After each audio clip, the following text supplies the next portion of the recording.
Good day guys, for today's video, Suzuki Smash 115 ay nagkaroon ng problema sa kanyang electrical. So sabi nyo guys, no, pangalawang beses na siya nag-charge ng kanyang battery.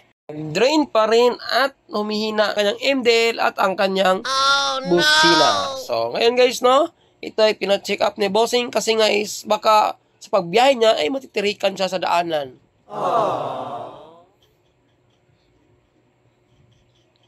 Yan no, tunog lata na lang kanyang busina. Ito daw ay naka full wave na guys, no? At nagpalit na siya ng battery. Akala niya kasi battery lang ang kanyang problema ng kanyang motor. After 1 week, simula siyang nagpalit ng battery, nag-charge na naman siya, at ngayon is nababahala na siya sa kanyang motor. Baka matitirikan siya na naman muli habang nasa bahay. So ngayon, sinanggol niya guys para ma-check kung ano talaga ang problema ng kanyang motor. So sabi ko lang sa kanya is i-check natin ang kanyang output charging sa kanyang battery para malaman natin kung ito ba ay nag-charge or hindi. So, pandali natin kanyang motor guys at check natin kung meron bang problema sa kanyang charging. So, ang output ng kanyang battery ay 11.26.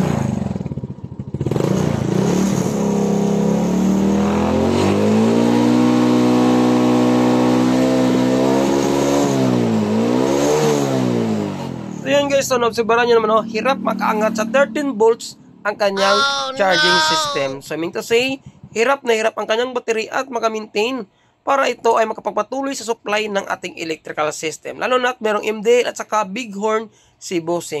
Para mapabilis ating trabaho, ay tanggalin natin ang kanyang front cover kasi dyan nakalocate ang kanyang regulator. Kaya, magicin na natin. So ito na guys, nabaklas ng kanyang front cover. So nakita na natin ang kanyang regulator. So ang gawin natin is, buklatin natin ang kanyang electrical tape kung saan nakalocate ang kanyang kulay pula na wire. At i-check natin kung normal ba ang kanyang charging system o hindi.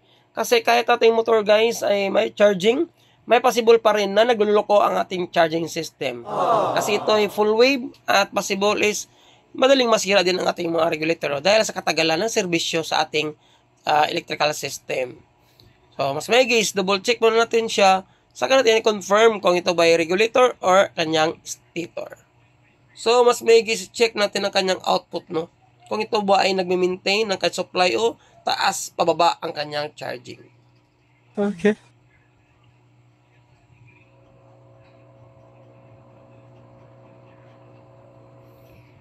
So, yun guys, oh. Kita nyo naman, di ba? Yung charging niya is hindi nag-steady. So, hindi siya nag-maintain sa isang position lang, no? Pabago-bago ang position ng kanyang charging system. Minsan tumataas, kadalasan din ay bumaba. So, gagamit na naman tayo ng valve tester, no? Kasi dito natin makukuha actual output talaga. So, yun guys, so, mag-experience kayo ng kanyang scenario na kumukurap-kurap ang ating valve tester. Meaning to say, problemado ang ating regulator guys. Dapat kasi kapag ang ating charging system ay maintain lang nyo at hindi nag-break.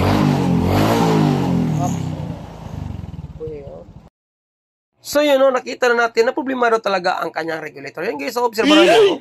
Abnormal talaga ang kanyang output, no? Kung titigan nyo ang kanyang valve, parang masakit sa mata.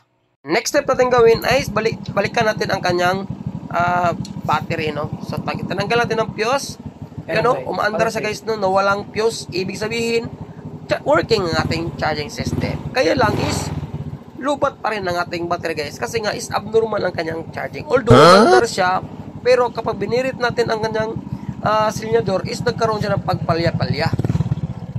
So ang gawin natin guys is ibalik natin ang kanyang fuse sa kanyang fuse box. At kung obserbahan nyo no, ang kanyang ilaw ng kanyang neutral is mahina, no? Hindi siya masyadong liwanag. So, indikasyon na yan, guys, na problema na talaga ang kanyang regulator. So, matagal na rin kanyang regulator, guys, no? Almost 1 year na rin, umahigit o 2 years. Ito ay replacement lamang at ito ay naka-full wave na. So, possible is umabot talaga ang kanyang lifespan ng kanyang regulator. So, yun, no? Check natin na ngayon. Yun, no? Ilinwin lang kung makabago talaga. Kung ilinwin lang talaga, guys, hindi siya makaangat ng 12. Nandyan lang siya naka-steady. At mayroong charging ang ating motor. So yun, confirm na confirm guys, no, na problema talaga sa motor ni Bossing ay ang kanyang regulator. You know, hirap makaabot sa 12 volts.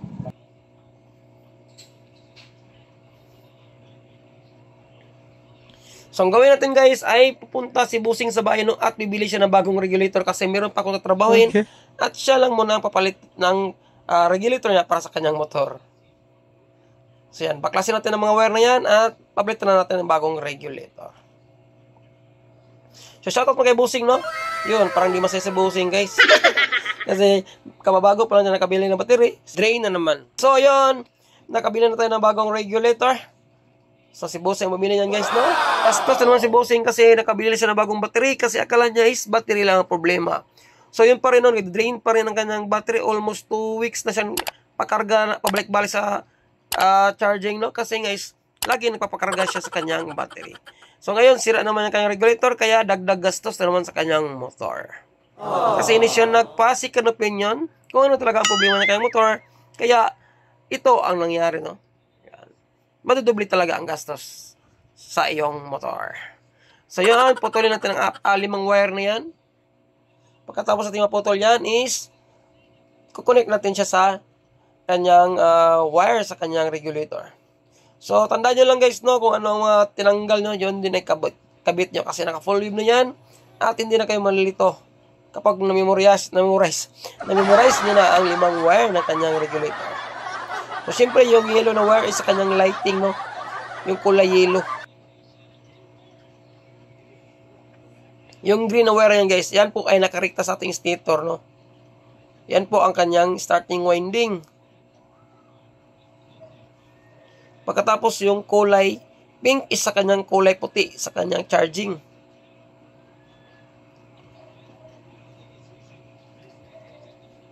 So check mo natin itong kulay yellow na white wire, no?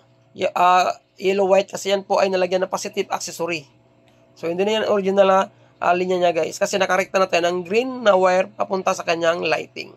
So yan, nilagyan siya ng positive accessory, no? Para dyan ikabit natin ang black na wire sa ating regulator, yung drop voltage natin. So pagkatapos may kabit yung yellow at green na wire na nakarekta sa kanyang stator, next naman natin ikabit ay yung kanyang white at saka pink. Yun.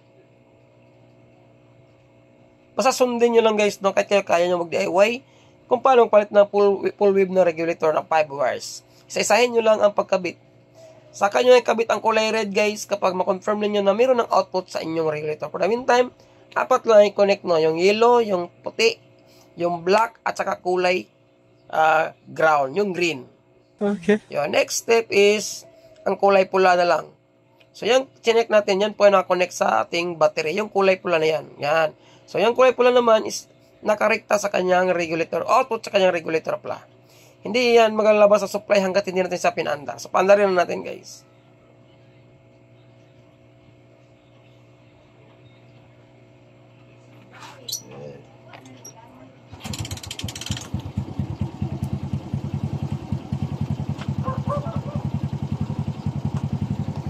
So, you know, kita nyo ba ganyan, guys? Umandar na natin motor at kita nyo naman, output ng ating regulator, steady lang ang kanyang output. Hindi siya masakit tingnan sa ating mata. Hindi katulad ng una is kumukrap siya, di ba? Obserbaran nyo. Tapos, kapag titigan nyo is masakit siya sa mata. So, iminito si guys, regulator talaga ang problema sa motor rebusing. Kahit mayroon charging is abnormal pa rin siya. Hindi pa rin tinatanggap ng battery. Pero umanda na ating motor. Kaya lang, ang battery natin ay magdi-drain talaga. So, yung bagong kabitan ng regulator guys ay kitang-kita nyo naman, di ba? Steady lang kanyang output at hindi kumukurap-kurap. Kahit ganyang scenario guys is sira pa rin ang ating regulator. Kapag mayroong charging, nagbi-blink-blink, pero ang ating battery ay hindi nagkakarga. Regulator pa rin ang salarin. So yun, nakabit na natin siya guys. At syempre, i-check na natin ang regulator na kung ito ba ay increase na ng 12 volts pataas. Since ang battery rebusing guys ay nagdi-drain kasi nga is walang charging, na abnormal siya, medyo kailangan pang, kita nyo na ba, di ba guys? Napakaliwanag na po na kanyang neutral light. Di katulad kayo is makulimlim siya. So, meaning to say is nag-workout na ang ating charging system sa bagong regulator na kinabit natin. At na-confirm natin na regulator talaga ang problema sa motor rebusing kung bakit ayaw niya mag-charge sa kanyang baterya. Although, meron siyang charging kahit tinanggal natin ang kanyang fuse ay umaandar pa rin siya. Pero ang problema lang is ang kanyang battery is hindi nagcha-charge. Ngayon, i-check na natin ang kanyang output guys, no? Kung ito ba mag-i-increase. Out ba ng 13 volts?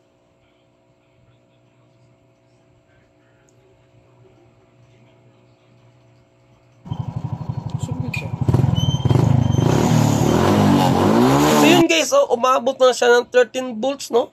Aux na aux na ang ating regulator na kinabit para sa customer natin.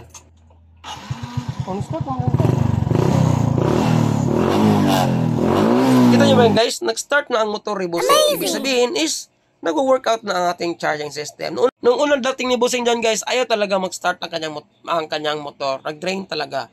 So, at least na-confirm natin na regulator talaga ang problema ng Bossing. At syempre, normal po na medyo may kaunting init po ang ating regulator. So, yun lang guys, sa araw na ito.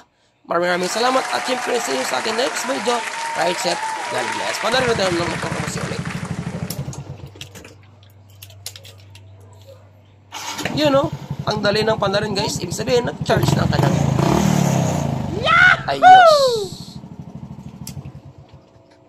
Good day guys, and welcome back ulit sa ating channel. For today's video, Suzuki Smash 115 ay nagkaroon ng problema sa kanyang electrical system. Sabi nyo guys, ito daw ay namatay-matay, no? At napansin niya is medyo mahina ang charging ng kanyang neutralite at hindi ito tumataas. At ang kanyang battery guys ay wala ng kalaman-laman. At nagpaplano siyang bumili ng battery, kaya lang baka masayang guys. Kailangan mo na ipa-check niya ang kanyang electrical system kung ito ba ay may problema o wala. So yun guys, kita nyo napakahina ng kanyang neutral. At possible, sabi ni Bossing, dito daw niya magpalit ng battery. Pero kailangan mo na niyang ipa-check sa akin ang kanyang motor kung palit ng battery o hindi. So yun guys, no, hindi talaga tumataas ang ilaw ng kanyang neutral at kahit naka-regulation na ang kanyang motor. So ngayon guys, para malaman natin kung may problema ang kanyang charging, kapag i-disconnect natin ang kanyang fuse, ay namatay ang kanyang makina. So, dito natin malaman guys, na nag-function ba ang kanyang charging o wala. So, patanggal mo natin kay Bossing ang kanyang fuse. Pabunot na natin. So, yun guys, mandar pa rin ang kanyang motor kahit nakabunot ang kanyang fuse. Ibig sabihin, nag-function ang kanyang charging. Kaya lang, ang kanyang ilaw na neutral ay napakahina guys, oh. Nag-i-steady lang siya. Yun know? At ang kanyang battery ay hindi nag-charge. Nasasayangan si Bossing baka daw is kapag bumili siya ng battery is masisira lang din naman. Kasi ang kanyang charging ay hindi nag-work out. Tulad niyan guys, oh. Yung huling battery niya na ginamit niya sa kanyang motor, yung motor na yan guys is mahal at original. Yan po ay Quantum. So ang gawin natin is tanggalin natin ang cover na yan para masilip natin ang sitwasyon ng kanyang regulator. So ito na nga guys, nakita na natin ang kanyang regulator at ito ay full wave, no? Tulad ng sinabi ni Bossing, no? Hindi pa natin siya binaklas. Upon checking guys, nakita ko sa kanyang regulator, ang ikanabit ng huling mekaniko ay Rossi. So bakit ko ba nasabi na Rossi guys? Kasi unang baklas ko pa lang is nakita ko na meron siyang kulay white thread na wire sa kanyang harness. So ito guys, ito yung napansin ko sa kanyang regulator. Kapag mayroon kayong makitang kulay white thread na wire na stripe sa kanyang regulator guys, nangahulugan yan po ay Rossi. At may apat siya na wire lang, except sa merong white thread na wire. Yan o. Supposed to be kapag full wave talaga ang ating regulator guys, dapat kulay itim po ang panglima ng ating wire. Pero sa regulator ni Bossing guys is meron siyang white red na wire at walang black. So yan po ang panglima ng kanyang wire. So kailangan natin magpalit ng 5 wires na wire guys kung sakali mang may problema talaga ang regulator na huling kinabit ng naunang mekaniko. Medyo natigasan tayo sa pagtanggal ng kanyang bolt. Kaya gagamit tayo ng impact bit para makapumirsa tayo sa pagtanggal ng kanyang regulator. O yun, tanggal na siya guys. So, check na natin ang wire ng kanyang regulator. Loads Pops Idol, ano ba yung white thread na wire sa regulator ng Rossi? Yan po ay nagsusupply sa ilaw ng Rossi guys, no? Yan po ay nakarekta sa kanyang regulator. Ang ilaw ng Rossi ay hindi battery operated. Yung regulator lang niya ang battery operated at ang kanyang charging. Yung white thread na wire na yan is easy drive yan guys. yan po ay rekta sa kanyang regulator. Kung hindi paandarin natin ang kanyang motor ay hindi mag-iilaw ang kanyang headlight. Yan po ay design ng regulator ng mga Rossi. Although ang regulator nila ay full wave type. Full wave type po ang regulator ng Rossi. Tama ang narinig nyo. Kaya lang yung headlight niya is hindi battery operated. Nakarekta sa kanyang regular which is easy drive. So kapag paandarin natin ang kanyang motor, saka pa magsusupply ang ilaw ng kanyang Rossi. Yung mga Rossi dyan, operator, alam nila yan na hindi battery operated ang kanilang headlight. Ang kanilang charging lang ang naka full wave. Whereas kung wala kayong makitang white thread na wire na yan, is kulay black yan, panglima ng regulator, yan po ay full wave talaga na regulator. At naka-battery operated ang ating headlight. So ang gawin natin guys, tanggalin natin ang mga wire na nakakabit sa kanyang regulator, no? I-check muna natin ang supply ng white thread na wire na yan. Kung goods ba ang output niya guys, kailangan mo natin pandarin ulit. Kailangan mo natin i-double check ang supply ng white thread na wire yan, kung goods ba o hindi. O nagkaroon ba ng paghina sa kanyang ilaw. So, medyo may problema na rin ang ating bulb tester guys. O, ilapat lang natin ang ating bulb tester. Yun, umilaw na ang ating bulb tester guys. At nakita ko napakahina ang supply ng white thread na wire, which is nakakonect sa yellow na wire na naunang regulator ni Bossing. Yung stock na wire talaga sa kanyang regulator guys ha. Doon kasi kinunik ng naunang mechanic ko yung white thread na wire na yan. Yan po ay connected papunta sa headlight. Yung yellow na wire sa ating stock na regulator. So sa nakita ko guys, medyo mahina talaga ang ilaw ng ating red-white na wire. No? So, actually yan na mahina rin ang supply ng ating headlight. You know? Kita nyo ba yan guys? Napakakulimlim ng ilaw ng ating headlight. Dahil na rin is may problema na talaga ang kanyang regulator na kinabit. So ang naunang obserbaran ni Bossing guys is nag-drain ng kanyang battery habang kalaunan naramdaman na ni Bossing na parang unti-unting namamatay ang kanyang motor at nagsishort ang supply ng kanyang battery. Ito ay pinalitan ni Bossing na bagong busina guys. So yung kulay na bilog na itim yan po ay horn ni Bossing. Bago po yan, pero hindi pa rin gumagana ang busina ni Bossing. Kahit bago pa rin yan. Kaya baka sa tingin ni Bossing yun unang busina niya ay hindi sira. Kaya lang naunang shop na pinakumpuni niya guys ay pinalitan ng busina kasi daw sira yung busina. Pero hindi pa rin gumagana guys. Pumipiyok pa rin ang kanyang busina. Ibig sabihin na hindi talaga nag-charge ang regulator na yan. Although mayroong counting supply na lumalabas, is yun na lang ang papapaandar sa kanyang CDI.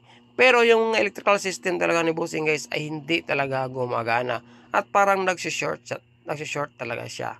So pinaka best gawin is palitan natin ng bagong regulator na pang full wave talaga at hindi pang Rossi. Tulad ng kinabit ng naunang mekaniko na pinuntahan niya. Ito ay pinacheck niya kaya ng umaga. So yung busina yan guys, kasama na yan sa pinalit ng naunang mekaniko kaya ng umaga. Hindi pa rin nagpa-function ng normal at pumipiyok pa rin ang kanyang busina. So mamalaman natin yan guys mamaya once magpapalit na tayo ng bagong regulator. Dapat kasi itong ating tester ay hindi umilaw guys, no? Kapag nilagay natin sa background at nilagay natin ang ating tester sa lighting na wire. So kapag umilaw ang ating lighting na wire at ang ating bulb tester ay nasa ground, nangahulugan guys na problemado na talaga ang ating regulator. Yun, no? May counting ilaw ang ating lighting na wire. So yung kulay yellow na wire na yan guys, yun, no? Sa ating regulator at yung blue-white na connection niya papunta sa ating stator. Dapat ang umilaw lang guys is yung yellow na wire at saka yung kulay pink na wire. Wala siyang ground connection kasi nga is full wave na ang ating stator. Na-check ko rin ang yellow na wire na yan guys. So yung hinawakan ko wala siyang supply, no? So ang gawin natin, i-check natin itong U-box cover na ito. Kailangan nasilipin natin ang sitwasyon ng wire na yan kung bakit wala siyang supply. At yan ang kinabitan ng white thread na wire sa kanyang regulator na Rossi. A few minutes later. So ito na guys, nakuha na natin yung U-box cover. Upon checking, yun, no, nakatiwangwang ang kulay yellow na wire at walang connection. Naka-open wire lang siya, no. So Lods, Idol, Pops, anong gawin natin dyan? Lagyan natin yan ng positive accessory guys. So, paano ba yan lagyan ng positive accessory? Pupunta lang tayo sa flasher. Yung tinuro ko na harness na yan. Nandiyan na-connect yung flasher niya. Meron yung kulay orange na wire dyan na positive accessory. Lalagyan natin ng positive accessory ng wire ng yellow na yan para mayroon na siyang supply pag magpalit na tayo ng bagong regulator. Kasi dyan natin i-connect yung kulay black na wire yan, guys. Then sa kulay yellow na wire na yan. Kasi yan po ang mag-supply papunta sa ating headlight at taillight at pati na rin dashboard para automatiko naka-battery operated na siya. So kukuha tayo ng wire at dudugtungin natin yung kulay yellow na wire na yan at kukuha tayo ng positive accessory sa kanyang flasher. Yung kulay orange, hindi yung kulay sky blue. Kasi yung kulay sky blue yan po ay output accessory ng ating flasher. Yung orange lang kasi kapag Suzuki, orange ang ating positive accessory na wire na dapat nating kunan ng supply kapag tayo ay nakakabit ng mga accessories na mga ilaw. So dyan tayo magkatabas kasi yan ang pinakamalapit na access para makakuha tayo ng positive accessory na dudugtong natin sa kulay yellow na wire ni Bossing. Before na si Bossing pumunta sa shop, guys, ay plano niya sanang bumili ng bagong battery. Kaya lang talaga yung pinuntahan niya na unang shop is nagre-recommend na wag mo nang bumili ng battery. Ipapacheck mo na sa ibang shop yung kanyang charging. Kasi yung pinuntahan niya yung shop, guys, ay parang nagdadalawang isip i-troubleshoot ang kanyang charging, no? So, yun na nga is nadoblihan ng gastos si Bossing. Kaya na umaga at the same time sa atin shop is makagastos siya ulit. So, nadugtungan na natin ng ating wire ng kulay orange na wire. Tapos itong kulay yellow na wire, guys, idudugtong na natin yung ikakabit natin na wire na bago. Para automatic may supply na positive sa ating yellow na wire. Ay, siyempre ko ay bago pa sa ating channel, sa tingin mong video itong ginawa ko ay malaking tulong. Huwag mo sanang kalimutang mag-subscribe sa ating YouTube channel at pakipalo na rin sa Facebook page kung sa Facebook ka nakapanood. So, yun na nga, nadugtong na natin, guys. So, huwag natin kalimutan lagyan ng electrical tape para iwas spark sa ating mga harness at magkaroon pa ng problema sa ating electrical system. So, yun, nakabitan na natin siya. Diyan tayo kumabit, guys, ha. Yung kulay orange yan, huwag yung kulay blue, ha. Tandaan nyo. So, goods na rin yung kulay yellow na wire. So, ito yung magsusupply na wire na positive accessory ng ating kulay yellow na wire sa ating regulator sa itaas. Dito yan, guys. Dito yan. So, hindi natin mag-check yan kasi nga yung battery ni Bossing is mahina, no? At hindi pa nakakargahan sa ating bagong regulator. Okay.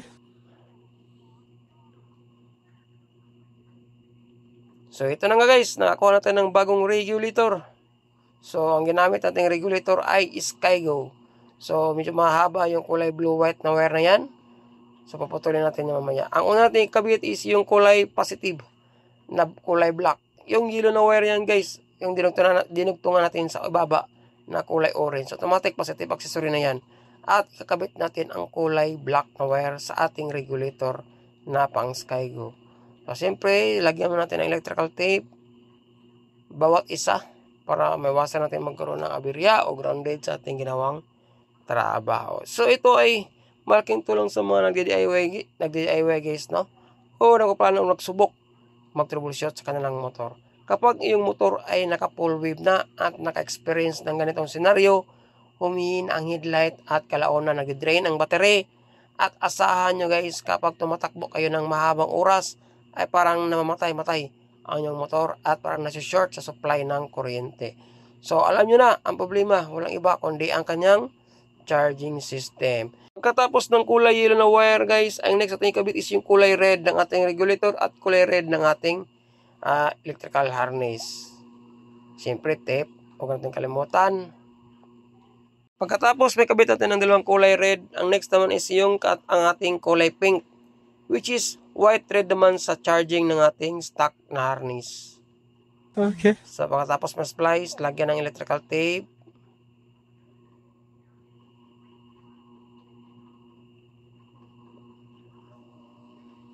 Yun. So, next naman is yung kulay yellow natin sa ating regulator at yung kulay blue-white na connect sa ating stator na karekta. Splice na natin. At pagkatapos, electrical tape.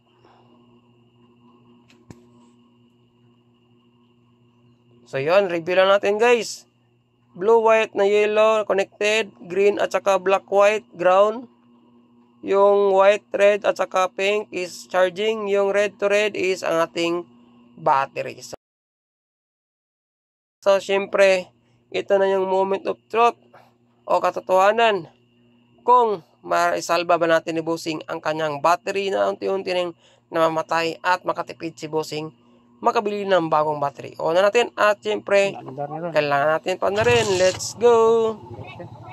So yun guys, umandar ang ating motor at umilaw na ating charging. Nag-i-increase na ang voltahe ng ating charging guys. Hindi ka tulad ng una, medyo makulimlim talaga at napakain. Ayun malakas na siya. So dito na natin malalaman na naging okay ang ating pagpalit ng regulator once may kabit na natin ang kanyang fuse. Since ang fuse niya guys ay tinanggal natin. So ibig sabihin no, ito ay walang fuse at umandar goods na ang ating charging guys. Kasi nag-i-increase na rin ang ilaw ng ating neutral. At ito na lang kulang is may kabit na natin ang kanyang fuse. Dito natin malalaman kung tama ba ang ating desisyon na magpalit ng regulator guys. At may salba ba natin ang malapit ng matay na battery ni Bossing na Quantum. Sayangan si Bossing kasi yung battery niya is napakamahal pa naman ang bilhin niyan. Yan Quantum, klaro-klaro. Nakaplano pa naman sa bumili ng bagong battery. Kaya lang, baka magdi-drain na naman uli dahil nga sa may problema ang kanyang electrical system. Baka daw grounded or baka daw ang regulator ng problema sa maraming baka-baka guys.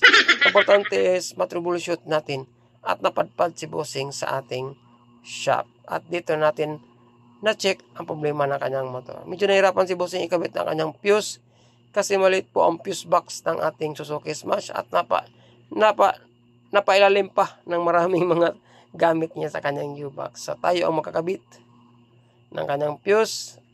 Kaya bilisan natin ng kaunti.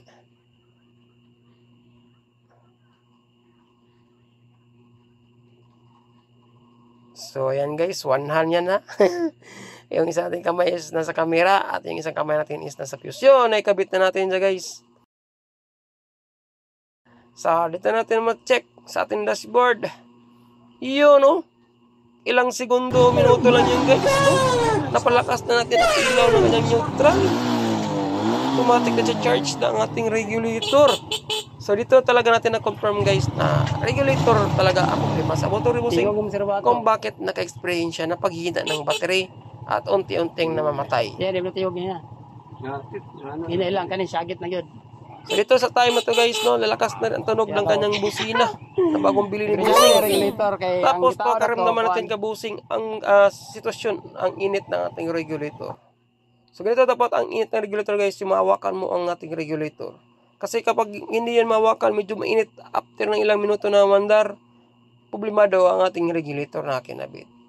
Or sa regulator talaga ang karakteristik na mainit talaga siya. Pero sa ating regulator na kinabit, since kay goods naman sa guys at hindi na siya mainit. Yung busina ni Bossing na nauna, ikabit natin yung original niya guys. Kasi walang problema yun. Na papalit tuloy si Bossing na bagong busina. Malakas na rin ang ilaw natin neutral. Ibig sabihin guys, na isalba natin ang battery ni Bossing. Nakatipid na si Bossing guys. Hindi na siya makabili pa ng battery, kundi regulator na lang ang kanyang babayaran. Sagit na po di mong kuan. Kasi nakaplano si Bossing guys na ipaparehistro, i-renew niya ang kanyang motor bukas kasi guys, walang busina, walang signal, at saka mahina ang kanyang headlight. So yun, malakas na rin ang ilaw ng kanyang headlight. So, di katulad ng una is napakakulimlim. Dahil dala na rin is mahina ang charging ng kanyang regulator. Since malakas na ang ilaw ng ating regulator guys, pasado na ito bukas kapag si Bossing ay magpaparehistro. So, itong regulator na Rossi, huwag nyo na ito ikabit guys. Mas magkakabit lang kayo ng 5 hours na pang full wave talaga na regulator. So, ito yung intended lang na pang Rossi talaga. Yun Yan po ay Rossi. Basta mayroon kayo makitang white thread na wire na guys, stripe na pang 5. Pang Rossi po yan. At hindi yan pang battery operated na pang 5 hours. Yun lang guys kapag yung motor experience ng scenario, lalo sa mga full wave user, at least may idea na kayo. At huwag natin kalimutan, i-shout out ang ating customer, yung pogi na yan, at yung owner ng Suzuki Smash. Maraming salamat, at syempre, shout out sa ating napakasipag mekaniko. Ride safe. God bless you sa aking next video. Good day guys, and welcome back ulit sa ating channel for today's video. Si Zocus Mas 15 ay nagkaroon ng problema sa kanyang electrical system. Sabi na guys, ito ay anomalya daw at bagong charge ang kanyang battery. Kalaunan ay bilang nadidrain na naman agad. So ngayon i-on natin ang kanyang motor guys para mapaandar natin at na-check natin kung anong problema meron siya. So paandarin na natin. So yan, kung nakita nyo guys at obserbaran, napakahina ng kanyang neutral light. So ito ay indication na nagulubat na naman ang kanyang battery. So, paandarin na natin siya. Pagmasdan yung isboots naman ang ating motor at maganda naman ang persa kapag binirit mo kanyang silyador. Kaya lang, ang obserbaran ko is, yung neutral niya is hindi nagbabago guys na nag-increase ang charging. O umilaw ng malakas. Nangulugan na may problema talaga sa kanyang charging system. Kapag humihina ang ating Suzuki Smash, mapiktuhan ang takbo, mag-drain ang battery, at ang kalaunan ay titirik ang inyong motor. So ngayon, try natin tanggalin ang kanyang fuse. Kapag tinanggal natin ang kanyang fuse guys at namatay ang kanyang motor ng hulugan, walang charging na nangyari sa kanyang battery. Kaya pagkatapos malubat at sinarge ni bossing ay nag-drain na naman ulit. So tanggalin natin ang fuse. So yun guys, tirik ang kanyang motor. Yun patay na patay kapag tinanggal natin ang kanyang fuse. Ngayon, try natin ulit ibalik ang kanyang fuse guys. Since pagtanggal natin ng fuse, automatic tumitirik ang kanyang motor. So ibalik muna natin ang kanyang fuse at try natin pandarin ulit. Medyo hirap siya ipasok kasi wala na natin ginagamit. So ngayon ilagay natin ang kanyang fuse.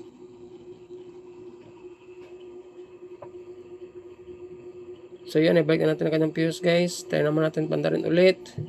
So naka-on lang kanyang neutral. So yun hindi pa rin nag-increase ang ilaw ng kanyang neutral. Goods naman ang kanyang revolution guys na per minute. Maganda naman ang kanyang persa kahit mahina ang kanyang battery. So tanggalan natin ulit. Ayun guys, tirik talaga ang kanyang motor. So siyempre, may idea na tayo kung anong problema ng kanyang motor. It's either sa kanyang stator or sa kanyang regulator or possible may loss of connection sa kanyang linya. Tanggalin natin ang kanyang front cover at ang mga cowling. Siyempre, pamabilis ating trabaho ay magic na natin. So ito na guys, nabaklasan natin ang kanyang front cover at left at saka right. So ngayon, ang natin i-check ang kanyang regulator. So nakita nyo guys, is ang kanyang regulator is naka full wave na Yun malaki na ang kanyang regulator at ito ay na-convert na ng full wave charging system.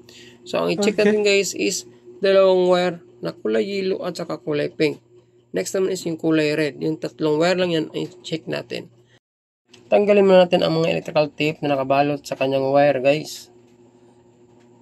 So, siyempre kapag full wave ng hulugan na line to line ang connection ng ating stator. At siyempre, mayroong 5 wire sa ating regulator. Yun ang nakagulian natin kapag full wave charging system ang ating electrical system, guys. So, ngayon, tanggalin natin itong kulay yellow na wire, yung binalot ng electrical tape. Since kulay green ang nakatats, itong wire na kulay green is ito yung nakarekta papunta sa ating stator. Kaya bago na ang kulay ng kanyang wire. So, yan po na-connect sa yellow. Ang next naman is yung kulay pink ang babalta natin. So, kapag nabalatan natin ang kulay pink, next naman is tanggalin natin ang balat ng ating kulay red na wire. So, kailangan mo natin i-check ang kanyang output charging ng kanyang regulator guys.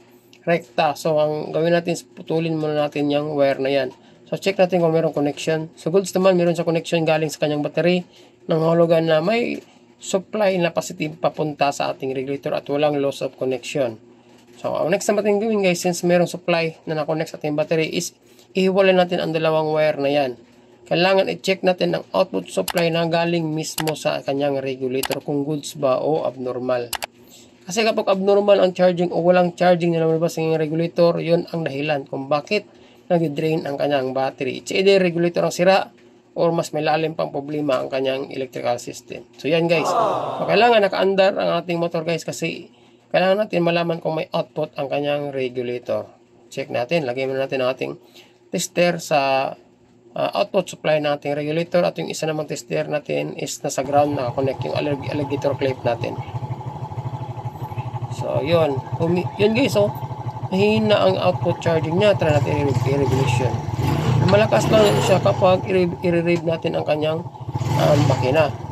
Malakas. Pero kapag naka-neutral lang, napakahina na makulimlim lang talaga. Yun ang kalakasan na output ng kanyang regulator. So, kaya guys is abnormal pa rin yan, yung ilaw na yan na napakahina kapag namiminor ang ating motor. So, may problema pa rin ang ating charging guys. So, before natin i-conclude na regulator ng problema ay kailangan man natin i-check ang dalawang main supply na galing sa stator, yung kulay pink at saka kulay yellow. So, kapag goods yan, paano ba malaman na goods yan? Kapag malakas ang output charging ng dalawang yan, na kahit naka-minor lang, is malakas ang ilaw ng ating bulb ng hulugan na goods ang ating stator at walang problema. At doon na natin siya makonclude na regulator ang taga ang problema. So, kailangan natin itong i-check ang dalawang ito. Kasi kung direkta sa regulator, may chance na may problema pa rin ang kanyang stator. So, try mo natin i-check ito guys. So, ang gawin natin yung ating tester, na bulb tester, ilalagay lang natin both ends since ang stator natin is line to line. So, wala siyang ground connection. Yan po ang paraan kung paano i-check ang ating stator kapag full wave na siya. So, unang check natin is walang output charging sa ating wire na kulay pink, kulay red-white na stock na wire niya at saka yung kulay green na mismo rekta sa kanyang stator. Hindi umiilaw ang ating bulb tester guys. Nahulugan na walang supply na galing sa kanyang stator. So, kapag grounded ang ating stator guys, ang isang alligator clip natin ay kapag nilagay natin sa body ground at umiilaw ang ating test light bulb na nangahulugan na may grounded ang ating stator, it's either nasunog or nagkaroon ng problema sa kanyang magnetic wire. Since nirekta natin yung dalawang wire na yan at walang umiilaw guys, problemado ang ating stator. Hindi pa natin makukonclude yan once hindi natin ma-check ang ating kabuuang stator. Since nasa wire connection pa lang yan, kailangan natin i-transfer ang ating alligator clip sa body ground.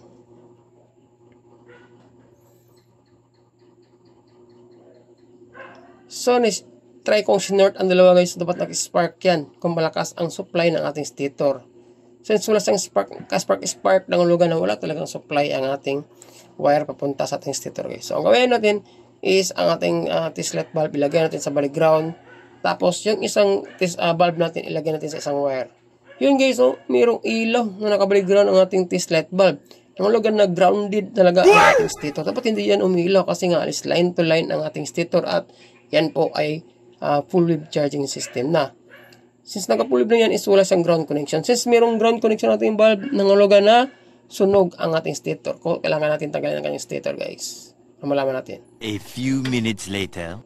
So ito na nga, natanggalan natin ang kanyang stator. So meron ako nakikita guys, na problema talaga. Yun may sunog sa ilalim o sa tagiliran ng kanyang stator. Confirm natin nila guys na meron talagang grounded sa kanyang stator. Kasi nga is kapag nilagyan natin ating test light bulb ang alligator clip sa ground at tinry natin i-check na umandar ang ating motor. Tapos may ilaw na lumalabas sa ating test light bulb na naka-ground ang ating bulb tester. Ang hulugan guys na yan po ay grounded ang ating stator coil. At na-confirm natin since tinanggal natin ang kabuuang stator niya guys. So yan po ay ang pag-convert ng full wave. Sa kanya pag-convert sa full wave guys ay goods naman ang connection at wala masyadong nakadikit na wire talaga. So ang nakita natin is malayo ang distansya na pagkasunog ng kanyang wire sa kanyang stator guys. So yan po ang dahilan kung bakit nagkaroon ng problema ang ating regulator at napiktuhan ang ating battery. So ngayon natanggal na natin siya guys. So itong stator natin is wala na siyang chance na pwede natin siyang i-retrieve o revive. Ang pinaka-the best gawin is bibili tayo ng replacement na stator guys. Nagtanong ako kay owner kung kaya ba niya ang genuine na stator. Medyo may kamahalan po ang genuine guys. Sa 2,650 pesos po. Pero kailangan po siyang i-order. So for the meantime, ang ikabit natin ay shoe gun. So meron tayong counting modification nito guys. Kailangan natin i-convert ito ng full wave. Kasi full wave po ang kanyang stator. Siyempre, ipakita sa inyo guys kung paano i-full wave ang kanyang stator. Before natin i-full wave ang stator, ipakita sa inyo guys na ito ay isang half wave pa na stator. So, paano ba malaman kung half wave? Kapag gumamit tayo ng multi-tester, ang isang test rod ilagay natin sa ground at isang test rod ilagay natin sa lighting at saka sa charging is meron siyang ground connection. Yan po ay palatandaan na half wave pa ang ating stator kapag tumunog ang ating multi-tester guys na naka-ground connection pa siya. So, para maging full wave siya, kailangan i-disconnect natin ang yellow na wire sa kanyang pagkakahinang. So, i-disconnect lang natin yung wire na yan guys. Ang wire lang, hindi yung magnetic. So, ang puputulin natin yung magnetic wire is yung starting winding niya, which is yung naka-ground connection talaga. So, kapag naputol natin yung wire na nakahinang sa kanyang stator, syempre yun namang magnetic wire na maliit na connect sa ground. Yun naman puputulin natin at i-connect natin silang dalawa. So, yun po ang paraan kung paano i-full wave ang ating stator. Napakadali lang talaga. Kapag nakita nyo ang paraang ito. So, ito. Next naman yan is yung ground connection. Putulin lang natin. So, ganun lang. Pag maputol natin siya, i-connect lang natin yung pinutol na wire at saka yung magnetic wire na pinutol natin, guys. Para magiging starting winding na yan. At ang running winding natin is yung kulay red-white na wire na charging. So, pagkatapos nyan, isula na siyang ground connection. Kasi nga, yung ground starting winding natin na ground connection is pinutol na natin at kinonect natin sa wire na pinutol natin sa nakahinang na charging, lighting coil niya. So, yun ang magiging starting winding niya, guys. So, kapag gumagamit natin yung tester, isula ng reading o continuity ang ating ground connection sa ating stator. At full wave na ang ating stator, guys. So, next na gawin is kailangan nating ihinang, no? Lagyan natin ng kaunting panghinang. Tapos, yung wire na pinutol natin, lagyan natin ng lead.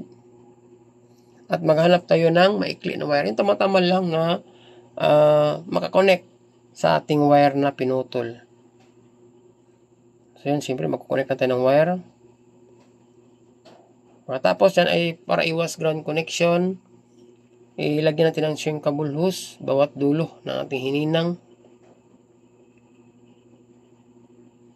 Sa kabila naman, ihinang din natin. Before natin ihinang yan, guys, is maglalagay tayo ng isa pang shrinkable hose.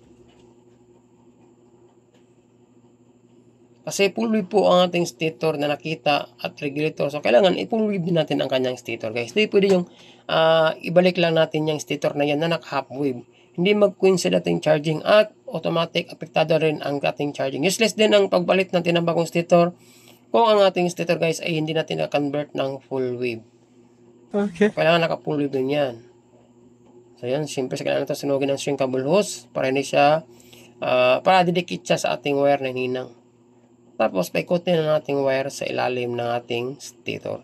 Itong replacement nito, guys, isa sa mga 700 lang nabili ko nito, no? Depende na sa inyo kung saan kayo bibili. Siyempre natin sa mga 700 ang SRP ng ating replacement na stator. So, yan, i-check na natin, guys. Yun, mayroong continuity ang ating charging at saka lighting. Normal yun. Pero kapag nilagay natin estrad sa ground is wala na siya. Yun, no? So, wala na siyang reading connection, guys. Yan. Yung lighting at saka charging is wala siyang reading sa ground. Ang may connection lang is yung dalawang linya na kulay yellow at saka kulay red, white. So, silang dalawa ang may connection lang o continuity sa ating stator. So, try natin dyan sa kanyang sakit. Lagyan natin ang ating test rod boot sa ating wire sa sakit. At meron siyang continuity. Itutunog ang ating tester. So, yun, no? Diba? Pero kapag nilagyan natin yung test rod natin sa ground, wala na siya. Hindi na gumagalaw ating tester. So, ang logan na wala ng ground connection ng ating stator at naka-full wave na siya, guys. So, kapag ganoon, pwede na natin ibalik ang ating stator sa kanyang crankcase cover o stator cover. Yan. So, tapos na siya, guys. Screenshot nyo lang kung gusto nyo makita kung paano hininang natin ang wire na pinutol natin at saka yung starting winding na pinutol natin. At siyempre, sa ilalim natin yung padaan ang wire para maiwasan masagi sa magneto. So, yun, ikabit na natin ang kanyang stator na kinonvert natin ng full wave. So, yun ang kanyang original. So, nakabit na natin siya, guys. So, take note, no, ibalik nyo ang stock niya na pulser. Kasi yung stock na pulser, yun ang compatible ng kanyang CDI. So, yun, nakabit na natin. At yung wire na tinanggal natin, guys, yung yellow at saka pink at saka red, i-connect na natin yan. Since nakita na natin ang issue ng kanyang motor. Para malaman na natin kung mag-i-increase ba ang kanyang charging.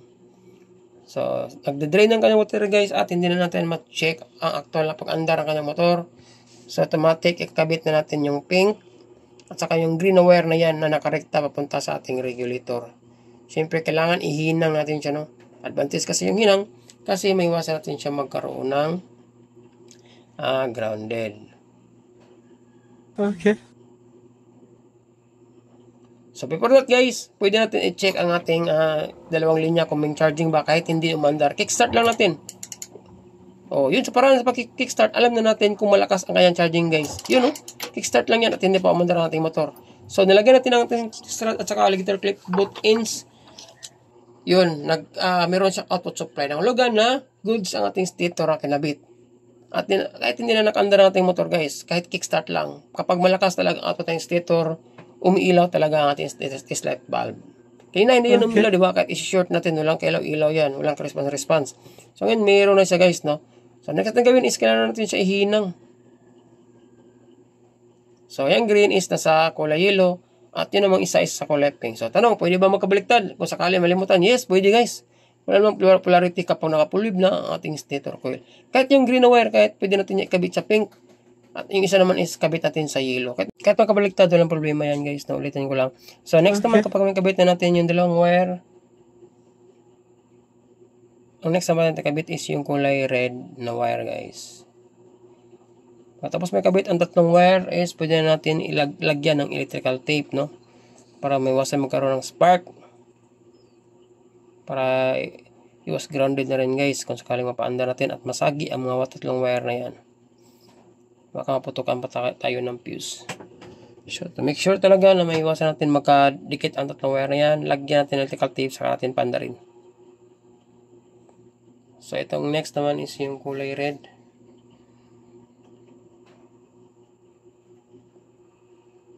Medyo lubat yung battery niya guys, no?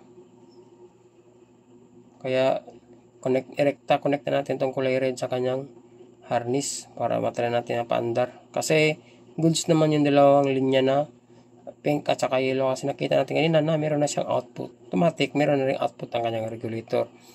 Kailangan mo natin pandarin saka natin ma-prove kung goods pa rin ang kanyang regulator at hindi naapektuhan guys.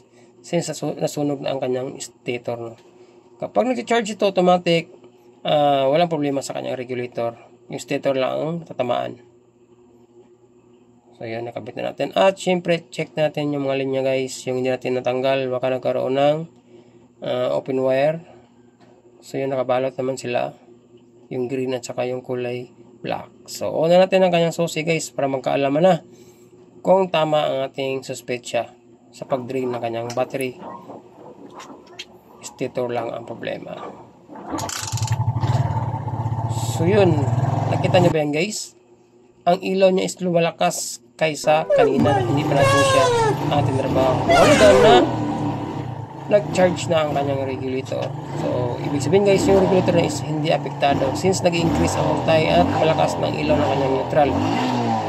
Nag-work na ang kanyang charging. Yun. So, syempre, kailangan natin tanggalin ang kanyang fuse guys. Kasi yun ang pinaka-issue natin kinata, pinaka-una natin ginawa. Tinanggal natin ang kanyang fuse at tumirik ang kanyang motor. So, kailangan gawin natin yung step na yun para ma-prove natin na nagiging okay ng kanyang charging. Kahit walang battery is umaandar pa rin siya. So, nandiyan ang kanyang fuse. Bunutin natin. Yun, no? Umaandar pa rin ang kanyang motor, guys. Goods din ang RPM ng kanyang motor. Kahit naka-disconnect yung fuse niya. At yung charging naman niya is goods din, no? Yun, normal lang. Hindi lumalakas. Steady lang siya. So, kailangan natin ibalik ulit. Kailangan natin ulitin, guys, no? Patayin natin ang kanyang motor. At ibalik natin ang kanyang fuse.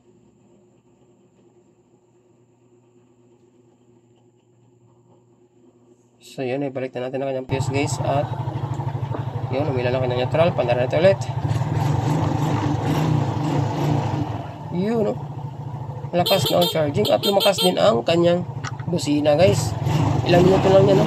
Pagkatapos natin siya mapaandar, no? Nag-increase ng ilaw ng kanyang neutral. So, kapag yung motor naka-experience sa kanyang scenario, step by step po na, kailangan i-check mo natin ang kanyang stator, kanyang regulator, saka tayo magpabili ng mga pesa para isa lang ang gasto sa ating motor. Sana may natutunan kayo sa araw na ito kung paano mag-troubleshoot sa inyong motor, lalo sa mga full wave ng charging system, no? So, kapag ganun, mahina ang ilaw ng ating dalawang wire, ibig sabihin stator ang problema. Maraming salamat at siyempre, see you sa aking next video. Ride safe, God bless. At kapag po nakasabagamitan nito. Ayos.